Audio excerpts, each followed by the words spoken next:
अगर आपको भी इंस्पिरेशन और एक्सपिरेशन के टाइम इंटरकॉस्टल मसल्स में कंफ्यूजन होता है कि कौन सी मसल कब काम करती है, तो ये वीडियो आपके लिए ही है। लेकिन इस कंफ्यूजन को दूर करने से पहले हमें 3 बेसिक चीजें क्लियर होनी चाहिए।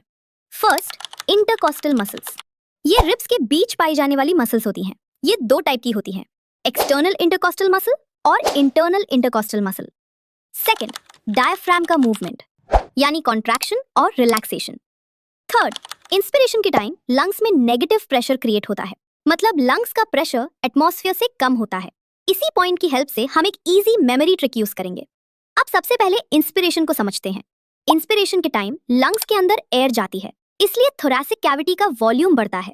इस प्रोसेस में कॉन्ट्रैक्शन होता है। अब ट्रिक याद रखो, इंस्पिरेशन आई से स्टार्ट होता है, लेकिन नेगेटिव अप्रोच से याद रखेंगे, इसलिए मसल होगी ई से स्टार्ट होने वाली, that is external intercostal muscle, जो इंस्पिरेशन के टाइम कॉन्ट्रैक्ट करती है।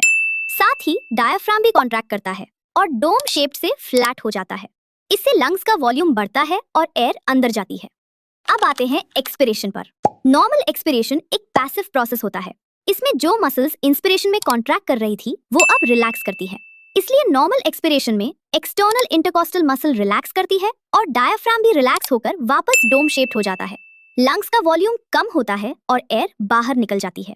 लेकिन अगर बात करें फोर्सफुल एक्सपिरेशन की, तो इसमें इंटरनल इंटरकॉस्टल मसल्स और एब्डोमिनल मसल्स कॉन्ट्रैक्ट करती हैं, ताकि एयर फोर्सफुली बाहर निकाली जा सके।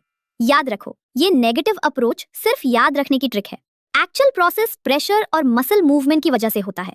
अगर आपको एनसीईआरटी के ऐसे ही confusing biology concepts easy tricks के साथ क्लियर करना है, तो चैनल को फॉलो करो और वीडियो को सेव करना मत भूलना।